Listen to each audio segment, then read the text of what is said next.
integrating policy and community mobilization. Challenges that the state faces in taking this process forward. And when we are talking about scaling it up to the city level, where we are having this ambitious target of achieving a slum-free city, then how do we go about in scaling it up? तो ये सबसे बड़ा challenge है मेरे लिए। राज्य सरकार को क्या दिक्कतें आती हैं अगर इस तरह का प्रोसेस को आगे बढ़ाना है। The second issue is of land, क्योंकि slums are unauthorized settlements as per the statute rule book of the government, and there is a process by which it has to be converted from this informal status to formal. Open reservation है, ऐसी कुछ चीजें हैं जिसके चलते जहाँ पे slum है उस स्लम को उसी जगह पे उनको टेन्योर नहीं दिया जा सकता है। ये एक बहुत बड़ा चैलेंज है। और अगर इस राज्य में हम देखें, मुंबई में जब 13 साल पहले ये एसआरए योजना सबसे पहले लाया गया, जो कि आज पुणे में और नागपुर और अभी बात की जा रही है कि और अन्य बड़े शहरों में भी उसको लाया जाए, तो ये इशू ऑलवेज आ रहा है कि ये कितना प्रतिशत है टेनेबिलिटी और नॉन टेनेबिलिटी।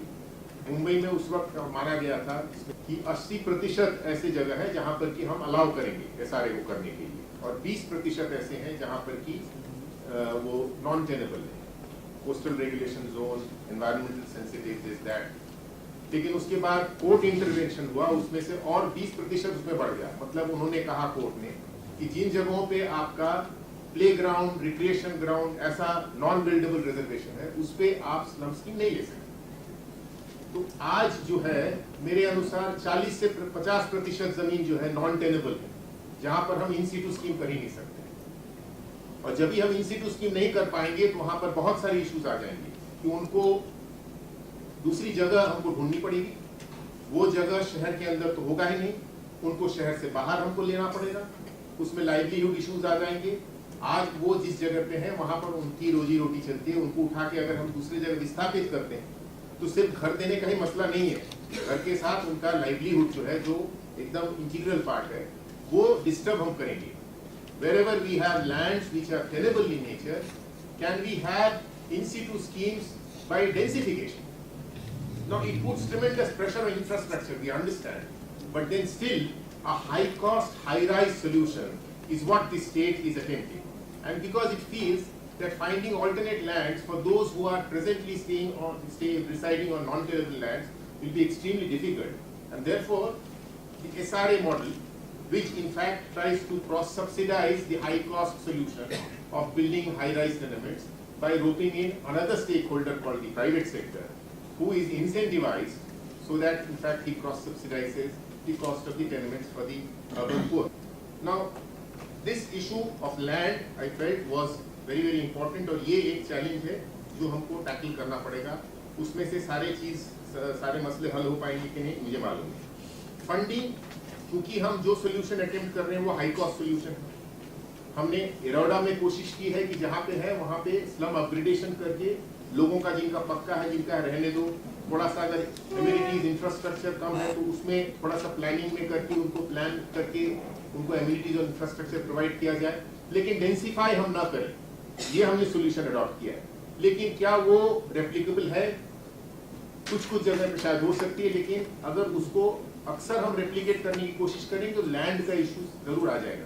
तो लैंड और funding for a project which is a high cost high rise solution is a dilemma that we have to deal with. दूसरा, कुछ स्टैट्यूटरी इंपेडिमेंट्स है हमारे पास। हमारा महाराष्ट्र स्लम एरियाज एक्ट है, 1971 act, which Maharashtra was maybe the most progressive government to come up with this act, which at that point said that no, these people cannot be thrown out, they have to be provided some improvement. And over the period, we have moved on from improvement to upgradation to providing security of tenure and so on and so forth. However, the act does have certain very strict provisions of the cutoff date. Many states would be having that, and the state feels that anything beyond 1995 is not acceptable. So they are encroachers if they are beyond 95. They are not encroachers and they need to be rehabilitated if they are prior to 95. It's quite a ridiculous thing, but then how do you tackle that problem? We are struggling. Fortunately, we have Government of India telling us, no, you cannot have a cut-off date. when you are implementing the scheme, and obviously when you are talking about slum-free cities, then you will have to take away the cutoff date, right? So cutoff date is another issue which we are again working out. How do we tackle that issue? Two is the state considers one structure to mean one household. Another problem, we have seen that people do use their structure not only रहने के लिए नहीं इस्तेमाल करते हैं, तो उसी में जो है उनका रोजी रोटी भी चलता है, छोटा मोटा कुछ वहाँ पे जो है ओपनिंग करके वहीं पे कुछ कर रहे हैं या घर पे कुछ अपना वस्तु निर्माण करने का कार्य करते हैं। और अगर मौका मिलता है तो एक जो है मेज़नाइन छोटा सा फ्लोर बना के उसमें अगर भाड़े से कुछ उत्पन्न मिल पाता है तो वो भी करते हैं। करना जरूरी है क्योंकि उनकी रोजी रोटी चलानी है। वो वहाँ पर आके वो अर्बन पुअर है, उनका सबसे ज्यादा पॉवर्टी है शेल्टर में, घर में उसका पॉवर्टी सबसे ज्यादा है, बाकी चीज किसी भी तरह से एंटरप्रेन्योरशिप से वो मैनेज कर लेते हैं। अब ऐसा अगर है कि एक स्ट्रक्चर में एक से ज्यादा हाउस होल्ड अगर है तो हमारे सर्वे में और हमारे आज के नियम में जिसमें हम एक स्ट्रक्चर एक हाउस होल्ड मान के चलते हैं और इसी को अगर हम आगे बढ़ाएंगे तो क्या ये रिहेबिलिटेशन होगा या डिस्प्लेसमेंट होगा? तो ये भी एक हमारे लिए चैलेंज है, उसको हमको टैकल करना पड़ेगा। एक और बात है कि इसी में जब भी कोई डिसीजन मेकिंग होता है स्लम से रिलेटेड, हमारे एक्ट में कॉम्पिटेंट अथॉरिटीज सक्षम प्राधिकरण वो निर्णय लेते हैं कि अगर आप एलिजिबल है, नॉन एलिजिबल है, अगर नॉन एलिजिबल है तो आप किसके पास अपील करेंगे। अब ये सारा जो है बाबुओं के पास है, मतलब कोई अगर किसने निर्णय लेना है तो आप उस कॉम्पिटेंट अथॉरिटी के पास ये वो निर्णय लेंगे। अब जब हम बात करते हैं कि आपको ये पार्टिसिपेशन से पार्टनरशिप की ओर हम ले चलेंगे तो इसका अर्थ क्या होता है? पार्टनरशिप का मतलब यही होगा कि इस योजना में सर्वे डॉक्यूमेंटेशन से लेकर इंप्लीमेंटेशन तक जहां जहां निर्णय प्रक्रिया होती है, जहां जहां कोई भी डिसीजन मेकिंग आता है, वो डिसीजन मेकिंग अगर सिर्फ गवर्नमेंट या गवर्नमेंट के ऑफिसरों के पास, उनके अधिकारियों के पास सीमित रहे तो फिर वो पार्टिसिपेशन ही रह जाएगा, पार्टनरशिप नहीं हो पाएगा। उसको पार्टनरशिप में अगर बदलना है तो हर निर्णय प्रक्रिया में उस कम्युनिटी रिप्रेजेंटेटिव का भी एक जो है ये होना चाहिए। अब ये ग्रीवांस रिड्रेसल मैकेनिज्म अगर सिर्फ वो सरकारी अफसर के पास ही अगर हो तो ये शायद ठीक नहीं हो। तो वो निर्णय प्रक्रिया भी जो है जहां पर कोई भी ग्रीवांस रिड्रेसल हो उसमें भी कम्युनिटी रिप्रेजेंटेटिव होना जरूरी है। एक इशू मैं और यहाँ पर 2-3 और बताना चाहूंगा। एक तो सर्वे के बारे में कि ये पूरी सर्वे प्रक्रिया जब हम पूरे शहर को लेके चलते हैं तो शहर में हमने कितने सेटलमेंट्स हैं ये तो हमने निकाला, सेटलमेंट्स का एरिया, ये सारी चीज हमने GIS और बाकी सब टेक्नोलॉजी यूज किया। लेकिन जब हम वो माइक्रो लेवल पे उतरते हैं, हाउस होल्ड लेवल पे, अगर हम उस हाउस होल्ड लेवल पे भी जो सारा इंफॉर्मेशन हमको कलेक्ट करना है अप टू बायोमेट्रिक, तो जो ट्रांजैक्शंस या चेंजेस होते हैं वो चेंजेस अपडेटिंग करने का कोई भी प्रक्रिया सरकार में नहीं है। आज हम ये इंफॉर्मेशन कलेक्ट करेंगे और इंफॉर्मेशन कलेक्ट करते वक्त ही हमको जो टाइम लग जाएगा, अब इसके बाद जब हम इम्प्लीमेंटेशन करेंगे शायद 5 से 6 साल का गैप होता है। उस 5-6 साल में जो भी बदल होंगे उस सेटलमेंट में, उसको अगर हमने अपडेट नहीं किया तो जो दिक्कत आज एरोडा में इनको आ रहा है वो हर जगह आने वाली है। क्योंकि फिर जो है आप लेके जाओगे बायोमेट्रिक कार्ड गौतम चैटर्जी का, और गौतम चैटर्जी वहां पर है ही नहीं, दूसरे कोई है। तो कोई अगर सिस्टम ही नहीं है कि हाँ गौतम चैटर्जी की जगह जो दूसरे हैं वो जाके उस ग्रीवांस रिड्रेसल कमेटी या कोई भी कमेटी वहां पर जाके अपना अपडेट करवा ले, अगर नहीं होता है तो बहुत दिक्कतें आने वाली हैं जब हम एक्चुअल इंप्लीमेंटेशन शुरू करेंगे। और इसीलिए 2 स्टेज ही होना जरूरी है। मैं मानता हूँ कि पहले आप सेटलमेंट में कितने हाउस होल्ड्स हैं उस सेटलमेंट में वो आप देखें, सेटलमेंट का टेनेबिलिटी क्या है वो देखें, सेटलमेंट का ओनरशिप क्या है वो देखें, क्योंकि ये डिटरमिन करेगा उस सेटलमेंट में आप इन सिटू कर पाएंगे या नहीं। और जब तक ये आपके दिमाग में नहीं आता है तब तक आप हाउस होल्ड के पास जाके हाउस होल्ड का इंफॉर्मेशन मत कलेक्ट करें। आप हाउस होल्ड लेवल पे तभी जाएं जबकि ये क्लैरिटी आपके पास हो, और ये क्लैरिटी लाने के लिए हाउस होल्ड रिप्रेजेंटेटिव्स लेके उनके कम्युनिटी बेस्ड ऑर्गेनाइजेशन जरूर लाएं और उनको साथ लेके आप ये इंफॉर्मेशन कलेक्ट करें। और करने के बाद एट एन अप्रोप्रिएट टाइम जब आपको थोड़ा सा क्लैरिटी मिलता है कि इस तरह का सोल्यूशन यहाँ पर पॉसिबल है, उस वक्त जाके आप वो माइक्रो सर्वे करें। ये मेरे अनुसार ज्यादा अच्छा रहेगा। SRA का योजना मतलब यहाँ पर की प्राइवेट सेक्टर PPP मोड है ये, तो पब्लिक प्राइवेट पार्टनरशिप मोड में हमने कहा है कि जमीन जो है सबसे ज्यादा रिसोर्स है हमारे पास, उस जमीन को जो जमीन हम यूज कर सकते हैं स्कीम के लिए, उस जमीन पर हम प्राइवेट सेक्टर को कहें कि आप आए, आप आके इनके लिए घर बना के दें और फिर बाकी आप घर बनाएं। उसमें कोलते ने जब ये अच्छी बात कही कि हमारे पास चूंकि वो 1995 का कट ऑफ डेट है, तो कट ऑफ डेट हमने बनाया था फ्री हाउसिंग की। तो कट ऑफ डेट के बाद जो लोग होंगे जो सर्वे में आपके आएंगे, उनको भी उसी जगह जहां पर आप स्कीम बना रहे हैं SRA की, वहां पर बना के आप दें और उनसे आप एक अफोर्डेबल प्राइस लें। और उसमें जब अफोर्डेबिलिटी में कोई दिक्कत आएगी तो उसमें जो है आपका जो भी सब्सिडी है गवर्नमेंट ऑफ इंडिया का, स्टेट गवर्नमेंट का, उसमें लाएं और लाके उसको स्कीम बनाएं ताकि ये स्कीम हो सके। अभी थोड़ा कंसेप्चुअल स्टेज पे है, मुझे लगता है कि उस दिशा में अगर हम चलें तो इसमें सोल्यूशन हमको जरूर निकल सकता है। और दूसरा सबसे इंपॉर्टेंट पॉइंट, केंद्र सरकार, राज्य सरकार में हमारा ये पूरा NGO जो इसमें हमारे पार्टनर्स रहेंगे इस चीज को आगे बढ़ाने में, उनको हम कैसे एम्पैनल करेंगे वो हमारे लिए जानना बड़ा जरूरी है, क्योंकि इन लोगों के जरिए ही हम कम्युनिटी से वार्तालाप करेंगे और कम्युनिटी को साथ लेके हम चलेंगे।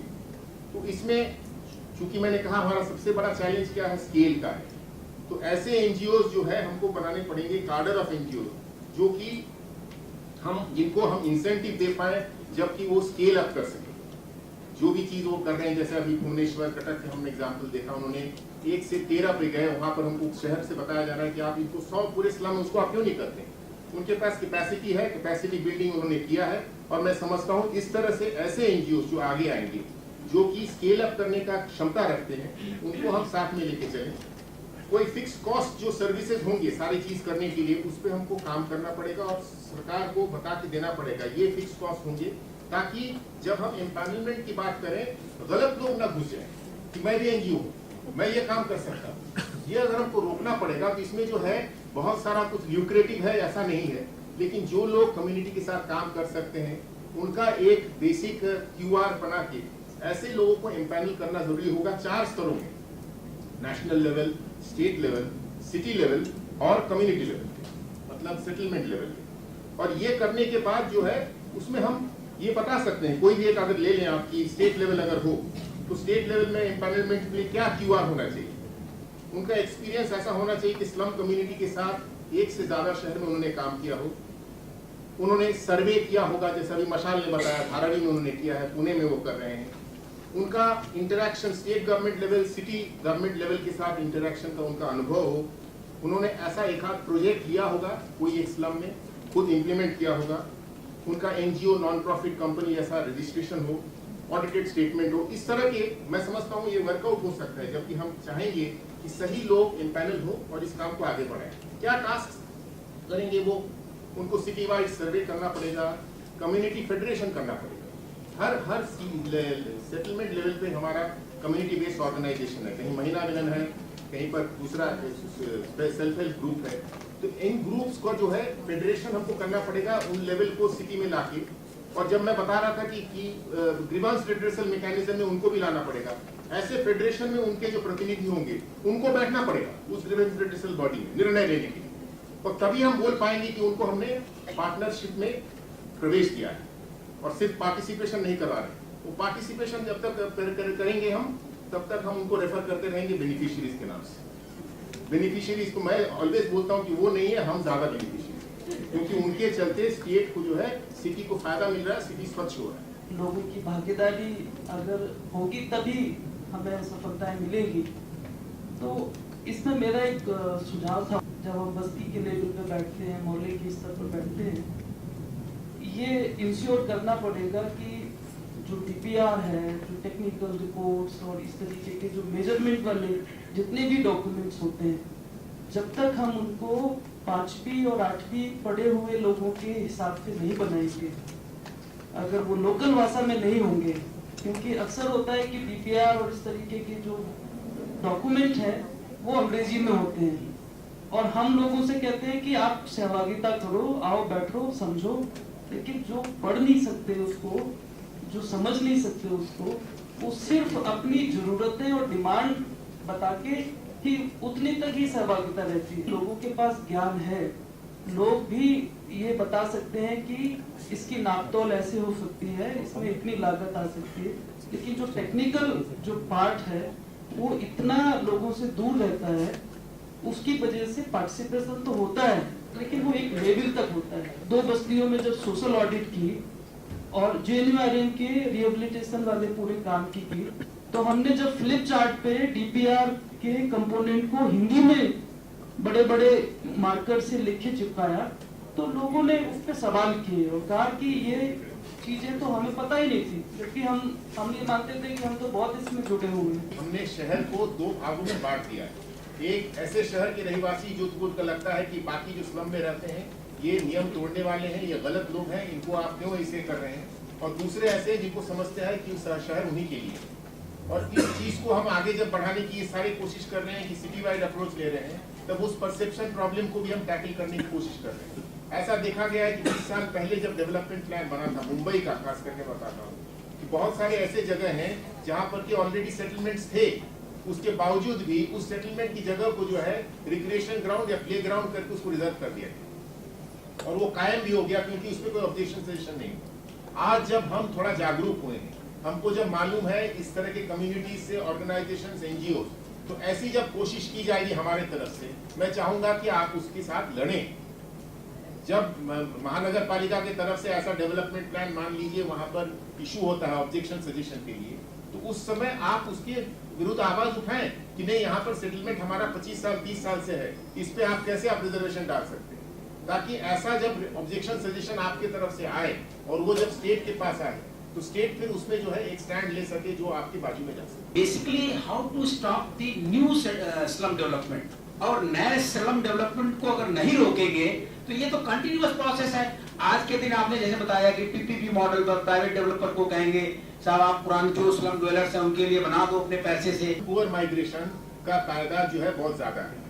ये स्लम जो है कैसे रोका जाए, कुछ लोग बताते हैं कि इन लोगों को जहां से आते हैं वहीं पर रोक दिया जाए, जो कि एकदम गलत है। ये अर्बनाइजेशन इनएविटेबल है, इसको हमको कैसे टैकल करना है ये सोचना पड़ेगा।